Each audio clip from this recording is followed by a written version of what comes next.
Granulosa cells कहेंगे। So this is a primordial follicle. What is a primordial follicle? Primary follicle. Primordial follicle क्या है? Primary follicle से पहले की stage है। प्राइमोर्डियल फॉलिकल के अंदर क्या है? oocyte है। तो ये जो अंदर oocyte पड़ा हुआ है, oocyte की प्लाज्मा मेम्ब्रेन को oolemma कहते हैं। ये oocyte है primary oocyte। So what is primordial follicle? Primary oocyte surrounded by flattened epithelial cells, जिनको later on हम granulosa cells कहेंगे। ये हो गया प्राइमोर्डियल फॉलिकल। प्राइमोर्डियल से क्या नेक्स्ट स्टेज आनी है? प्राइमरी। प्राइमरी फॉलिकल में क्या होता है? ये जो फ्लैटेंड एपिथेलियल सेल्स है ना, ये क्यूबॉइडल हो जाते हैं। Primary follicle surrounded by cuboidal cells. अगली स्टेज है डेवलपमेंट। यहां पे फ्लैटेंड थे पहले में, surrounded by cuboidal cells, cuboidal epithelial cells. Clear है जी? oocyte की प्लाज्मा मेम्ब्रेन के लिए क्या टर्म कही थी मैंने? oocyte की प्लाज्मा मेम्ब्रेन oolemma है। The plasma membrane of oocyte is oolemma। अब आपको यहाँ पे ओवरी में प्राइमरी फॉलिकल्स दिखाए गए हैं। इनसे जो छोटे होंगे साइज में, और मान लो ये वाले हैं, चलो जो बहुत ही छोटे हैं, ये प्राइमोर्डियल फॉलिकल्स हैं, राइट जी? So these are primordial follicles. नीचे लिखा है जी primary oocyte plus the granulosa cells is what is primary follicle. सही बात है। इन्हीं एपिथेलियल सेल्स का नाम हम बदल देते हैं आगे जाके, डेवलपमेंटल स्टेज में ग्रेनुलोसा सेल्स कह देते हैं। न्यूट्रिशन प्रोवाइड करेंगे और भी कई काम करते हैं। यहां पे भी आप ग्रेनुलोसा सेल्स कह सकते हैं, कोई प्रॉब्लम नहीं है। एपिथेलियल सेल्स है ना, चलो मैं लिख देता हूं ग्रेनुलोसा सेल्स, राइट? क्लियर हुआ इतना? Primordial germ cells, oogonia, primary oocyte। Primary oocyte ने कहा कि भैया मुझे बचा लो, मेरे चारों तरफ प्रोटेक्टिव लेयर्स बना दो। तो प्रोटेक्टिव लेयर्स आ गई, न्यूट्रिटिव लेयर्स भी हैं, प्रोटेक्टिव भी हैं, तो वो फॉलिकल कहलाएगा। ठीक है? अब ध्यान रखना, जब मैं फॉलिकल कहूं तो मैं बाहर वाली लेयर्स की रेफरेंस की बात कर रहा हूं, और जब मैं सिर्फ oocyte कहूं तो फॉलिकल के अंदर पड़ा हुआ है oocyte। कंफ्यूज नहीं होना है इसमें। चलो जी आगे बढ़। ग्रेनुलोसा सेल्स की कुछ खास बात कर लेते हैं। ये देखो जी, ये अंदर दिखाया प्राइमरी oocyte, ये है जी गोल गोल granulosa cells. They guide the development of the oocyte and they protect the developing oocyte. Developing oocyte को प्रोटेक्ट कर रहे हैं, न्यूट्रिशन भी देते हैं। अच्छा ये भी ध्यान रखना, न्यूट्रिशन, ठीक है? हार्मोन सिक्रीशन में भी इनका रोल है। पिट्यूटरी से एफएसएच आ रहा है, भाई पिट्यूटरी से एलएच भी आ रहा है। एफएसएच और एलएच का कोई टारगेट तो होगा ना कि वो ओवरी में फॉलिकल में कहां जाके एक्ट कर रहा है? जो एंटीरियर पिट्यूटरी है, याद करो एंटीरियर पिट्यूटरी ग्लैंड दो गोनेडोट्रोपिन्स बनाती है जो गोनाड्स पे एक्ट करते हैं, LH and FSH. Anterior pituitary के दो गोनेडोट्रोपिन्स हैं। हमने कहा फीमेल में गोनेडोट्रोपिन्स फीमेल गोनाड पे एक्ट करते हैं, ओवरी पे। तो ओवरी के अंदर कहां पे, कौन से सेल्स पे, ये भी तो पता होना चाहिए ना। ओवरी के कॉर्टेक्स में फॉलिकल्स हैं, तो फॉलिकल में कहां पे एक्ट कर रहे हैं जाके? एलएच का जो टारगेट होता है ना, वो फॉलिकल के थीका इंटरना सेल्स हो। हम पढ़ेंगे आगे, अभी फॉलिकल में थीका इंटरना लेयर बनेगी। एफएसएच का जो टारगेट होता है, फॉलिकल स्टिमुलेटिंग हार्मोन के रिसेप्टर्स जो हैं, वो ग्रेनुलोसा सेल्स पर प्रेजेंट है। ये ध्यान रखने वाली बात है भाई, ठीक है जी? सो ग्रेनुलोसा सेल्स न्यूट्रिशन भी दे रहे हैं, और these have receptors for, let me write here, granulosa cells have receptors for follicle stimulating hormone FSH। ठीक है? ये एंड्रोजन्स को ईस्ट्रोजन में बदलते हैं। ग्रेनुलोसा सेल्स एंड्रोजन्स को ईस्ट्रोजन में बदलते हैं। जब एलएच हार्मोन थीका इंटरना पे एक्ट करता है ना, थीका इंटरना एलएच के रिस्पॉन्स में एंड्रोजन्स बनाती है, ध्यान रखना। Theca interna produces male sex hormones. बात फीमेल की हो रही है, लेकिन बनते मेल सेक्स हार्मोन्स हैं, ठीक है जी? So androgens diffuse into granulosa cells. Granulosa cells convert androgens into estrogens. Let me write here. Granulosa cells convert, aromatization होता है इनमें, they convert androgens, the male sex hormones, into ईस्ट्रोजन्स, ये भी granulosa cells का काम है। यानी ग्रेनुलोसा सेल्स हार्मोन भी सिक्रीट कर रहे हैं, यहां लिख देते हैं भाई, ग्रेनुलोसा सेल्स का काम है ईस्ट्रोजन्स सिक्रीट करना। व्हेन आई से ईस्ट्रोजन्स, तो ये एक हार्मोन नहीं है, कैटेगरी ऑफ हार्मोन्स है। ये बात भी बार बार बताइए, ईस्ट्रोन है, ईस्ट्रायोल है, इसमें ईस्ट्राडायोल। चलो आगे बढ़ो। एक इंटरेस्टिंग बात बताओ, यू रेडी? अच्छा, डायग्राम देख पा रहे हैं क्या है? The egg cell surrounded by so many sperms. Fertilisation में हम पढ़ेंगे कि भाई बहुत सारे स्पर्म्स पहुंचते तो हैं एग सेल के पास, लेकिन फर्टिलाइजेशन एक ही स्पर्म कर पाता है सक्सेसफुली, जो oocyte के अंदर एंटर करता है। सुनो मेरी, एक फीमेल की दोनों ओवरीज में large number of primary follicles they get degenerated during development। देखो, हमने अभी कहा था कि मिलियंस में हैं ये फॉलिकल्स जन्म से पहले। जैसे जैसे एज बढ़ती जाएगी ना, फॉलिकल्स का नंबर एंड ऑफ कोर्स साथ के साथ oocytes का नंबर कम होता जाता है। It is a genetically programmed process, और उस जेनेटिकली प्रोग्राम्ड प्रोसेस को कहते हैं बेटा, याद रखना है, इंपॉर्टेंट है, the genetically programmed process is called follicular atresia. Degenerate हो जाते हैं फॉलिकल्स। क्यों डीजेनरेट होते हैं, सिग्निफिकेंस क्या है फॉलिक्यूलर एट्रीसिया का, वो भी समझाऊंगा आपको, ठीक है? चलिए, सो फिलहाल आपने फॉलिक्यूलर एट्रीसिया जाना क्या होता है। देखो, फॉलिक्यूलर डीजेनरेशन का एक जेनेटिकली प्रोग्राम्ड प्रोसेस है, ये होना ही होना। एक फीमेल की दोनों ओवरीज में चाहे लाखों हजारों फॉलिकल्स हैं, पर सारे के सारे ओव्यूलेट नहीं कर पाएंगे।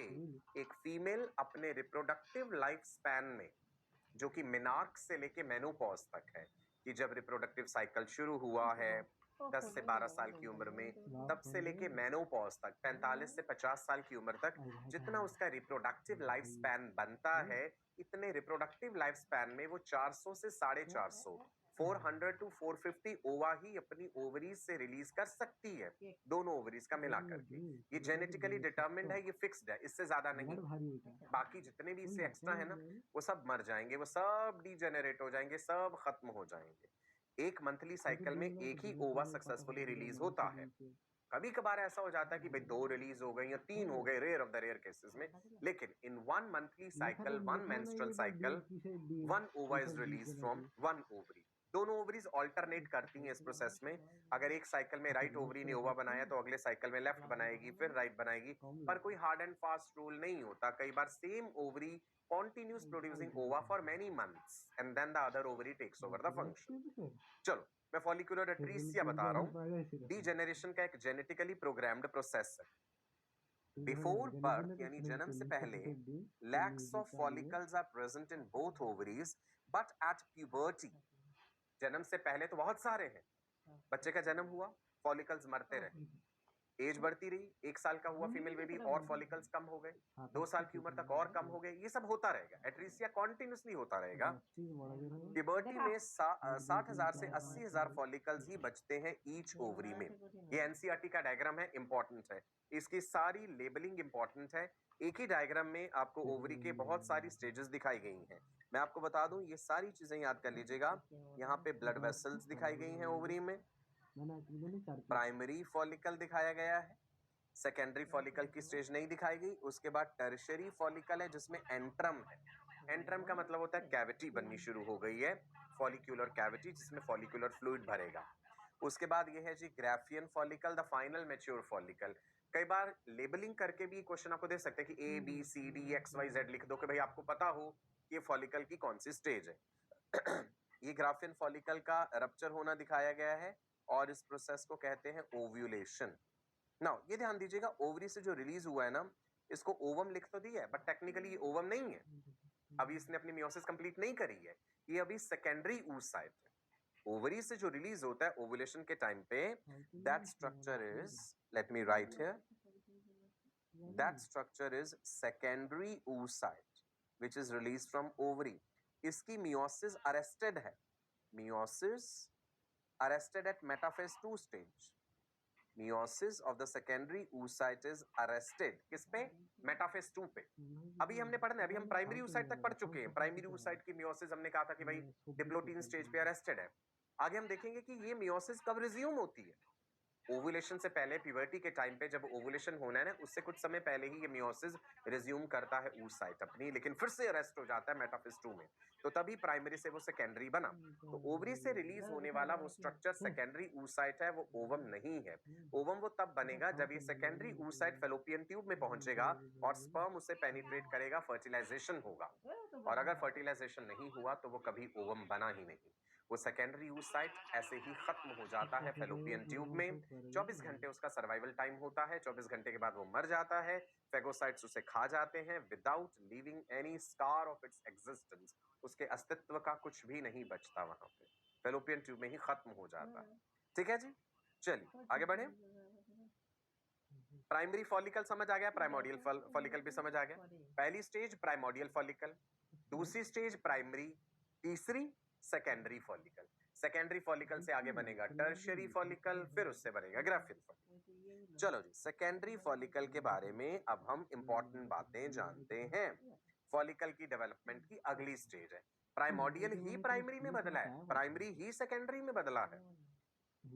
With continuing maturation, the primary follicle develops into secondary follicle. Secondary follicle में ग्रेनुलोसा सेल्स तो हैं ही, उसके बाहर थीकल लेयर्स भी होती हैं, theca externa, theca interna. In a secondary follicle the theca differentiates into two layers. ठीक है जी, थीका दो में डिफरेंशिएट है, theca interna and theca externa. ठीक है, मैं अभी बना के भी दिखाऊंगा। थीका इंटरना जो है हाईली वेस्कुलर है, ब्लड सप्लाई बहुत ज्यादा है, अंदर वाली लेयर है। क्यूबॉइडल सिक्रीटरी सेल्स हैं जो कि ईस्ट्रोजन्स भी सिक्रीट कर रहे हैं, एंड्रोजन तो बना ही रहे हैं, ईस्ट्रोजन भी रिलीज कर रहे हैं, एंड्रोजन का ईस्ट्रोजन में कन्वर्जन हो जाता है। Theca externa is outer layer of stromal cells and collagen fibres. So theca externa is fibrous, avascular, यहां ब्लड सप्लाई नहीं है। Theca interna is vascular, right जी। चलिए आगे देखें। सेकेंडरी फॉलिकल कन्वर्ट हुआ नेक्स्ट डेवलपमेंटल स्टेज में, यानी टर्शियरी फॉलिकल। टर्शियरी फॉलिकल में क्या हो रहा है देखते हैं। Secondary follicles transform into tertiary follicles by having a fluid filled cavity called antrum. Tertiary follicle में एंट्रम है, जोना पेलुसिडा भी बन चुकी है यहाँ पे, ये भी बता दूंगा। चलो मैं बना के दिखाता हूँ। सेकेंडरी फॉलिकल बनाऊं पहले। ये रहा एक प्राइमरी oocyte, और बीच में उसके न्यूक्लियस है। इसके बाहर ग्लाइकोप्रोटीनेशियस लेयर है, जोना पेलुसिडा। इसके बाहर ग्रेनुलोसा सेल्स, ये जो गोल गोल बना रहा हूं, ग्रेनुलोसा सेल्स का नंबर इंक्रीज होता रहता है ताकि फॉलिकल का साइज जो है वो बड़ा होता है। These are granulosa cells. Secondary follicle की बात कर रहे हैं। এদের ড্রেসগুলো এরকম, এদের হচ্ছে সাদা জামা, এই গামছাটাই পরিয়ে মাথায় যে দুটো ইয়ে থাকে, এগুলো অ্যাকচুয়ালি একসময় এরা ठीक है, इसके बाहर मैंने कहा था अभी, इससे पिछली स्लाइड में बोला था ना कि थीका इंटरना थीका एक्सटर्ना है।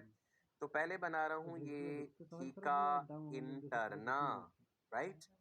ग्लैंड्यूलर है, वेस्क्यूलर है। वेस्क्यूलर व्हेन आई से इट मींस इस थीका इंटरना में ब्लड सप्लाई है। लेट्स लेवल, आप भी साथ साथ बनाएंगे। थीका इंटरना, बायोलॉजी में डायग्राम्स को प्रैक्टिस जरूर करना चाहिए, that's a very good habit.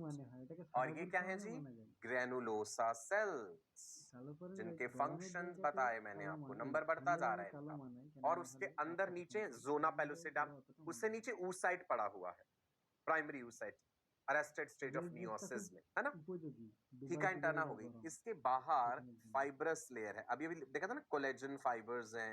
सो ये सबसे बाहर ये जो फाइब्रस सी लेयर आ गई, दिस इज, इस तरफ लिख देते हैं, theca externa fibrous avascular. LH hormone, luteinizing hormone कहां एक्ट कर रहा था जाके, थीका इंटरना पे। ठीक है जी।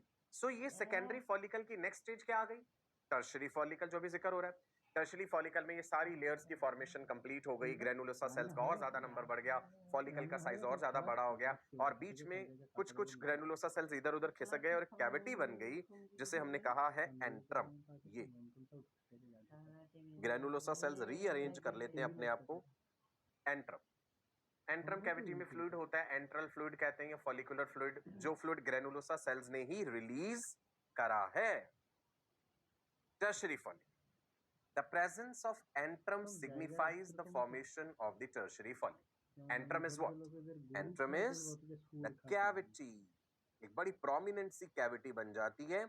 और देखो कैविटी बन गई तो बाकी ग्रेनुलोसा सेल्स इधर उधर खिसक गए हैं, और ऊसाइट के बीच में, ऊसाइट एक बीच में जो था वो अब साइड में हो गया है ना, राइट जी। और इस एंट्रल कैविटी में क्या है? Enteral cavity has enteral fluid, enteral fluid which is also called follicular fluid. इस फ्लूइड को किसने सिक्रेट करा है? Granulosa sales. Antral fluid or the follicular fluid which is secreted by granulosa cells and it is rich in estrogens. Clear है इतना? Tertiary follicle, okay? चलो एक चीज रिकॉल करते हैं हम। हाइपोथैलेमस ने बनाया था GnRH, फुल फॉर्म याद है GnRH की?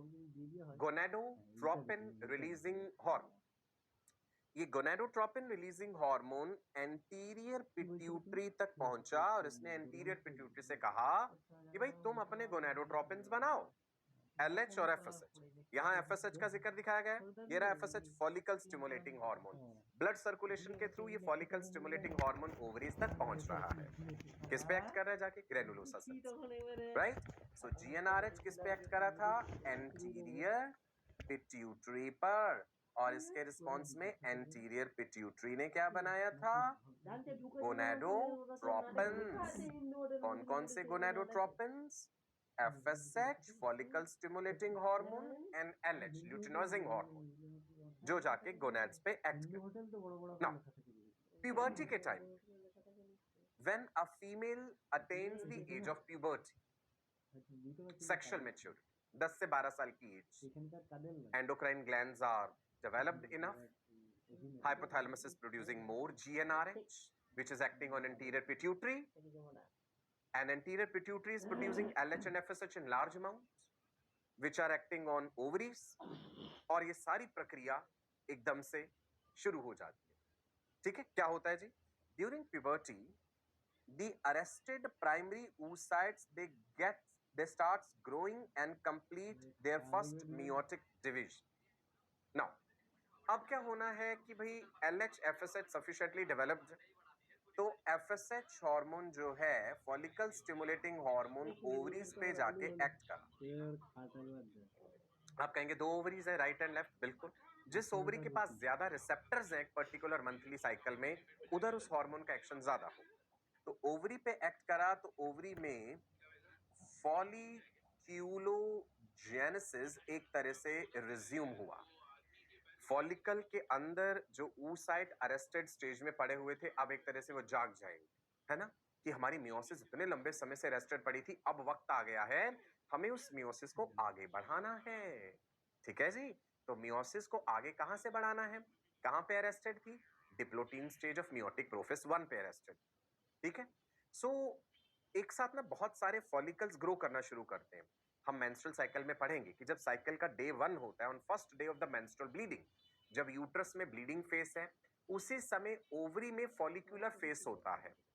Many follicles they start developing in response to FSH, 15 से 20 follicles। लेकिन 7वां दिन जब आता है साइकिल का, on 7th day of the cycle, बाकी सारे फॉलिकल्स मर जाते हैं, एक ही डोमिनेंट फॉलिकल बचता है। वही डोमिनेंट फॉलिकल ग्रो करके ग्राफियन फॉलिकल बनाएगा और उसी के अंदर पड़े हुए oocyte ने अपनी मियोसिस रिज्यूम करनी। सुनो फिर से, during puberty the arrested primary oocytes start growing and complete their first meiotic division। सारे के सारे एक साथ नहीं ग्रो कर जाएंगे। ठीक है जी? मैंने बोला 15 से 20 फॉलिकल्स ने एक साथ ग्रो करना शुरू करा, लेकिन उसमें से भी मेजॉरिटी मर गए। 7वें दिन पे एक फॉलिकल बचा, डोमिनेंट फॉलिकल, उसके अंदर पड़ा हुआ प्राइमरी oocyte अपनी मियोसिस रिज्यूम करेगा। Now this is reduction division and forms a large secondary oocyte and a first polar body. अब होता क्या है? LH हार्मोन का लेवल भी बढ़ता है, FSH का भी बढ़ता है। तो जो डिक्टिएट oocyte हम कह रहे थे, कि भाई डिक्टिएट oocyte जिसकी मियोसिस अरेस्टेड है डिप्लोटीन स्टेज पे, ये डिक्टिएट oocyte में मियोसिस का रिजम्पशन होता है। देयर इज रिजम्पशन, मतलब meiosis resumes, resumption of meiosis, but unfortunately ये मियोसिस भी अरेस्ट हो जाती है मेटाफेज 2 पे आके, और डिक्टिएट oocyte से बन जाते हैं सेकेंडरी oocyte। डिक्टिएट oocyte ने बना दिया सेकेंडरी oocyte, प्राइमरी oocyte ने सेकेंडरी oocyte बना दिया। मियोसिस इसकी भी अरेस्टेड है मेटाफेज 2, याद रखना ही। Secondary oocyte, meiosis arrested at metaphase 2 stage. पहले प्रोफेज 1 में अरेस्टेड, अब मेटाफेज 2 स्टेज, और ये ओवरी से रिलीज हो। अब जब मियोसिस 1 कंप्लीट तो हुआ है, मियोसिस 1 कंप्लीट हुआ है, मियोसिस 2 नहीं हो पाया। मियोसिस 1 जब कंप्लीट हुआ तो मतलब 2 डॉटर सेल्स बने होंगे ना, तो एक बड़ा सेकेंडरी oocyte बना है और दूसरा फर्स्ट पोलर बॉडी बना है जिसे पोलोसाइट कहते हैं। राइट, सिंप्लीफाइड वे में दिखाता हूं, एक oogonia से एक प्राइमरी oocyte, प्राइमरी oocyte ने मियोसिस 1 कंप्लीट कर ली, एक सेकेंडरी oocyte और एक छोटा सेल जिसे फर्स्ट पोलर बॉडी कहा। कहानी तो यही है ना इतनी। इस प्राइमरी oocyte ने मियोसिस 1 कंप्लीट करी, 2 डॉटर सेल्स बनाए, एक सेकेंडरी oocyte ये बड़ा वाला और एक छोटा cell that is first polar body. Ovulation के टाइम पे ये सेकेंडरी oocyte ओवरी से निकल जाएगा फॉलिकल के अंदर से, लेकिन इस सेकेंडरी oocyte की मियोसिस अभी अरेस्टेड है मेटाफेज 2 पे। वो आगे जाके अभी कंप्लीट करेंगे जब स्पर्म एंटर करेगा इसमें। नाउ सेकेंडरी oocyte जो है contains rich cytoplasm of the primary oocyte। ये किसकी बात हो रही है? Secondary oocyte। सेकेंडरी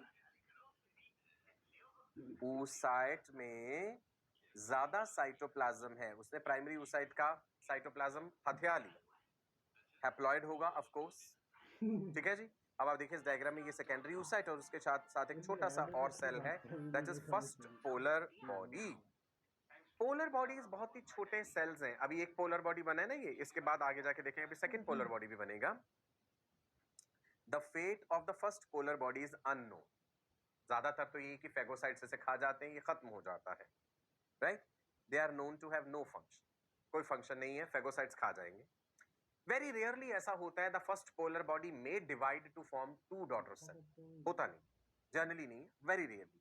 देखो बच्चे कहानी क्या है, ये रहा जी oogoनियम या एक oogonia। इस oogonia में हुआ ग्रोथ और ये बन गया प्राइमरी oocyte। प्राइमरी oocyte में अगर मैं कहूं कि मियोसिस 1 जब कंप्लीट हो जाएगी तो क्या होगा? वैसे तो स्टेजेस हैं कि मियोसिस 1 शुरू हुई, डिप्लोटीन में रुक गई, डिक्टिएट oocyte बन गए। अब हमने ये मान लिया कि प्राइमरी oocyte ने मियोसिस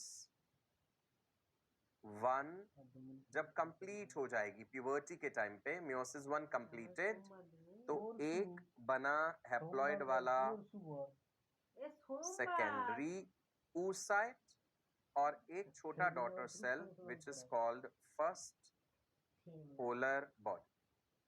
मैं इस पोलर बॉडी की बात कर रहा हूं। ज्यादातर साइटोप्लाज्म ooप्लाज्म सेकेंडरी oocyte ने अपनी तरफ खींच लिया, पोलर बॉडी को नहीं दिया। ठीक है नी?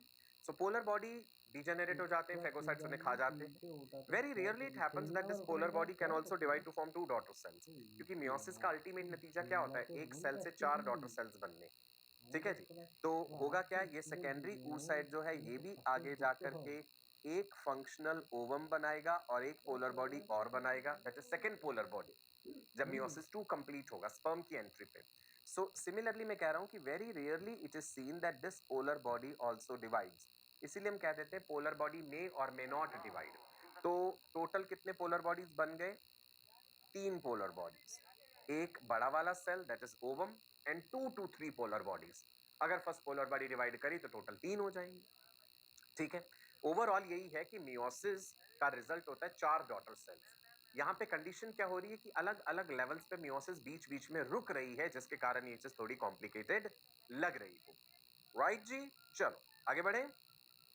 ठीक है जी, फॉलिकल की डेवलपमेंट की क्या क्या स्टेजेस देखी? Primordial follicle, primary follicle, secondary follicle, tertiary follicle. अब आता है final mature follicle, that is Graafian follicle. Spelling ध्यान दीजिएगा।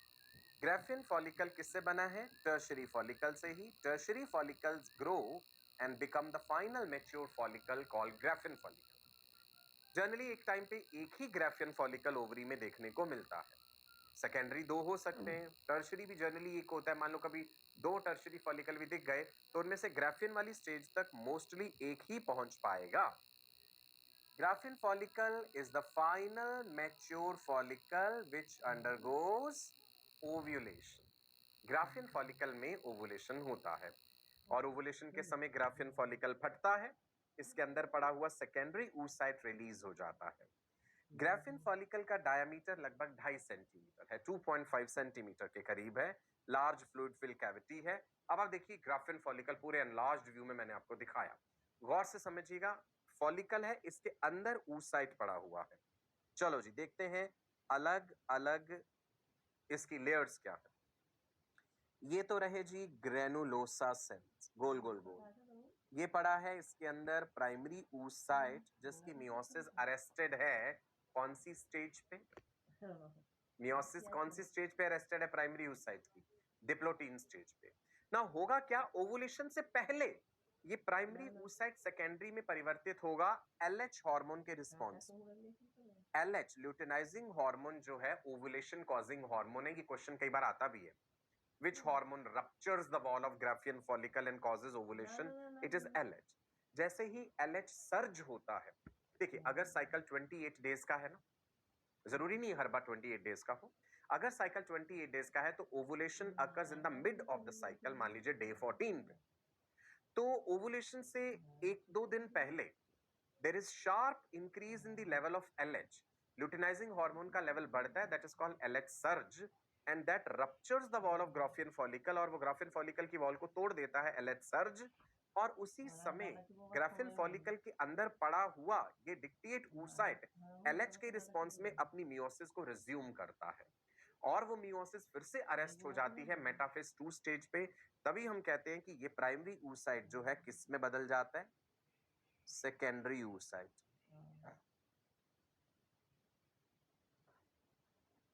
मियोसिस अरेस्टेड है metaphase 2।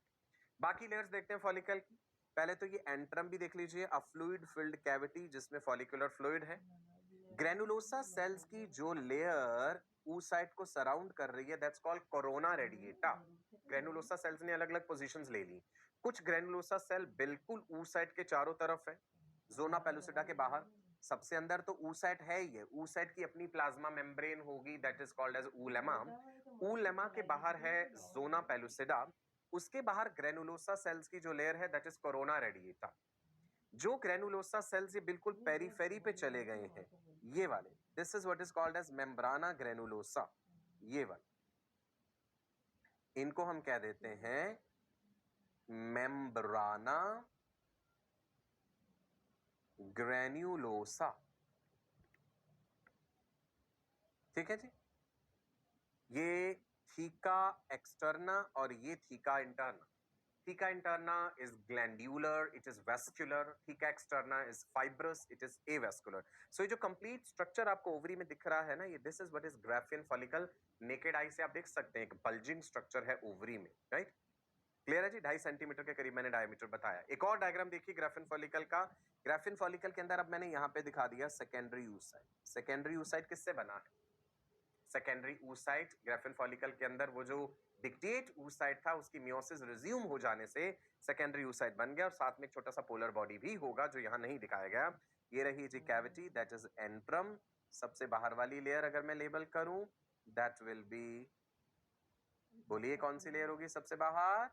Theca externa, fibrous and avascular.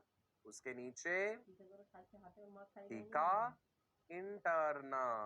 ठीक है, उसके नीचे ये वाले सेल्स ग्रेनुलोसा सेल्स हैं, पर पूरी लेयर का नाम मेम्ब्राना ग्रेनुलोसा, याद हो जाना चाहिए आपको ये साथ साथ। सबसे अंदर हमें oocyte दिख रहा है। अच्छा ये भी ध्यान रखना, ये जो मास ऑफ सेल्स है, एक मास ऑफ सेल्स है ना जिसने कोरोना रेडिएटा लेयर जो है, ये वाली लेयर थी ना corona radiata, let's write here, हमारी प्रैक्टिस भी हो गई इस चीज की। कोरोना रेडिएटा, वो मास ऑफ सेल्स जिसने कोरोना रेडिएटा को मेम्ब्राना ग्रेनुलोसा से जोड़ा हुआ है, this is important, this is called cumulus oophorus। Graafian follicle का डायग्राम आपको अच्छे से आना चाहिए। क्यूम्यूलस oophorus, क्लियर है जी? राइट, कितनी सारी चीजें समझ आ गई हमें ग्राफियन फॉलिकल के इस डायग्राम में। चलो एक बार पूरी समरी देख लेते हैं फॉलिक्यूलोजेनेसिस। पूरा फॉलिक्यूलोजेनेसिस देख लो आप क्या क्या है जी। कहां से शुरू करें? चलो यहां से शुरू कर दिया, स्टेज नंबर 1 प्राइमोर्डियल फॉलिकल। उसके बाद स्टेज नंबर 2, ये सब एफएसएच के रिस्पॉन्स में हो रहा है, follicle stimulating hormone.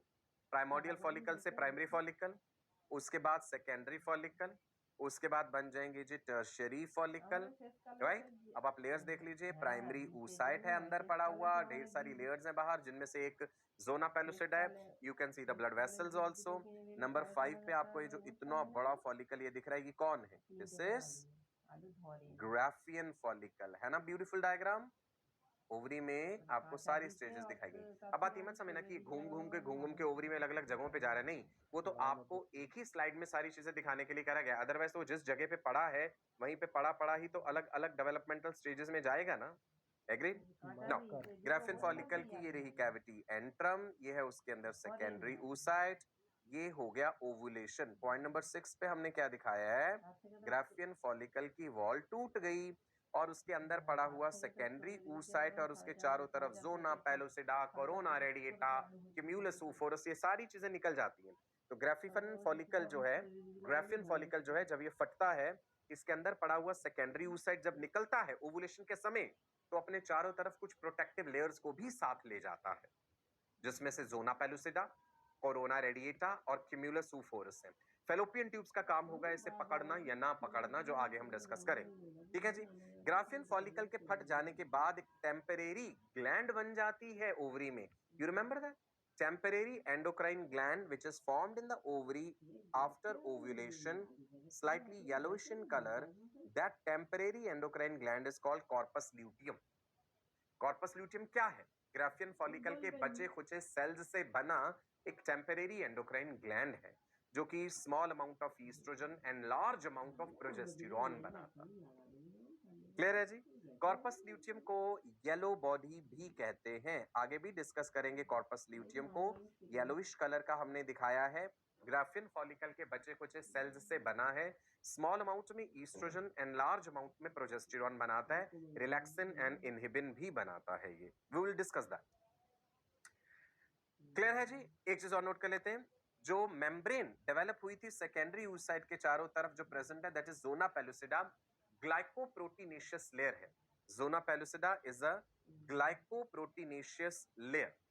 What is ovulation? Let's understand quickly. Graafian follicle ruptures and releases the secondary oocyte.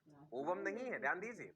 Graafian follicle ruptures कौन से हार्मोन के रिस्पॉन्स में? LH। अगर हमसे पूछा जाए which is ovulation causing hormone, याद रखना LH induces ovulation. Secondary oocyte release होता है, और अगर साइकिल 28 डेज का है, ovulation occurs in the mid of the cycle. और फिर ओवुलेशन के बाद जो ग्राफियन फॉलिकल है, उसके बचे खुचे सेल्स ने क्या बना दिया? Graafian follicle transforms to corpus luteum. Corpus luteum is also called yellow body. It has lutein protein and carotene pigment. It secretes small amount of estrogen and large amount of progesterone to maintain the uterus. तो हम पढ़ेंगे आगे कि progesterone का role है कि भाई uterus को कॉन्ट्रैक्ट नहीं होने देना, प्रेगनेंसी बना के रखना है। सो फिलहाल हम लिख लेंगे corpus luteum is temporary endocrine gland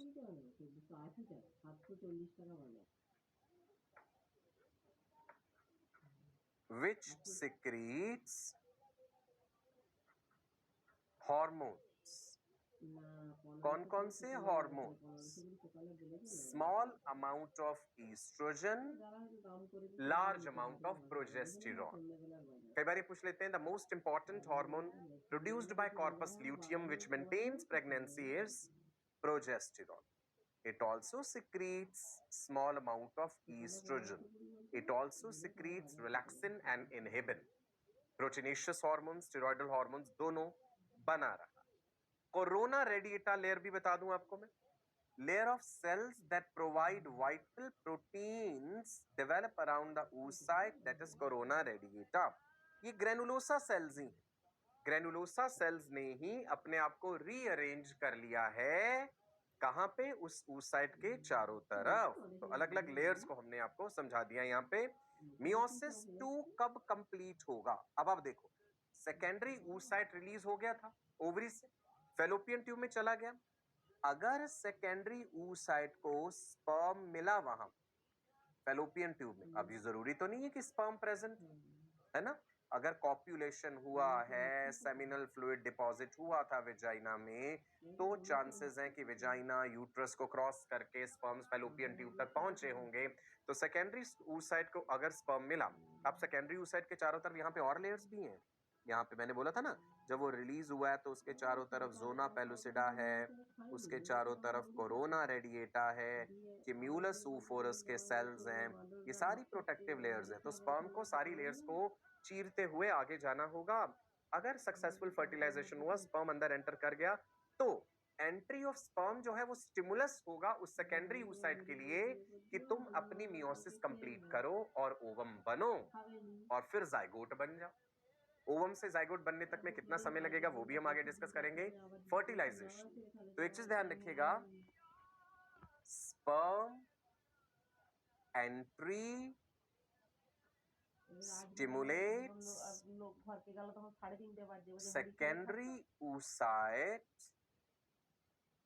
to complete its meiosis, which is arrested at metaphase 2 stage. और अगर स्पर्म नहीं आया तो सेकेंडरी oocyte 24 आवर्स में खत्म हो जाएगा without completing its meiosis. अब आप ये oogenesis की कंप्लीट समरी देख लीजिए. इस फ्लो चार्ट के जरिए आपको सारी बातें क्रिस्टल क्लियर हो जाएंगी. oogenesis कैसे कैसे आगे आगे बढ़ रहा है, डेवलपमेंटल स्टेजेस, जल्दी से मैं आपको बता देता हूं. ये है जी oogoनियम. ड्यूरिंग फीटल डेवलपमेंट मियोसिस 1 शुरू होनी है प्राइमरी oocytes में. ये हमने लिया. इससे प्राइमरी oocyte बना कैसे? oogonia से प्राइमरी oocyte कैसे बना है? ग्रोथ बताई थी ना मैंने. प्राइमरी oocyte में मियोसिस 1 शुरू हो गया, और अगर कंप्लीट कह दे, मियोसिस 1 होके कंप्लीट हो गया तो बना सेकेंडरी oocyte और first polar body. First polar body में और may not divide. Secondary oocyte का हो गया भाई ओवुलेशन. अगर स्पर्म वहां पे आया, फर्टिलाइजेशन हुआ, तो बनेगा जी ओवम, और ओवम और स्पर्म का न्यूक्लियस जब मिल गया तो डिप्लॉयड जाइगोट. राइट? ठीक है जी. चलो फिर आज के लिए इतना ही रखते हैं.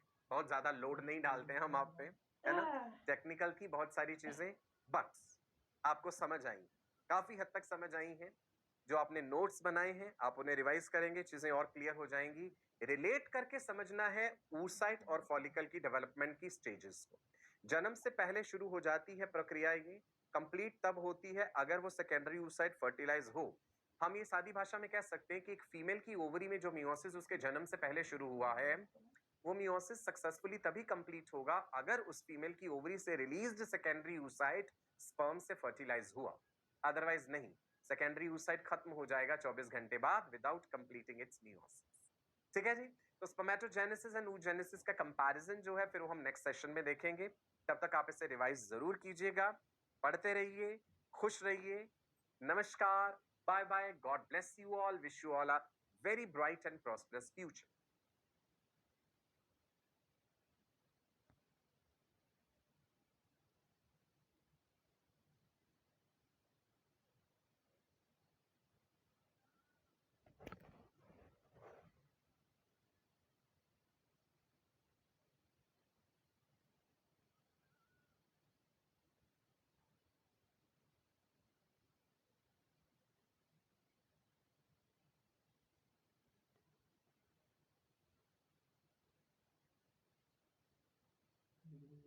দেখো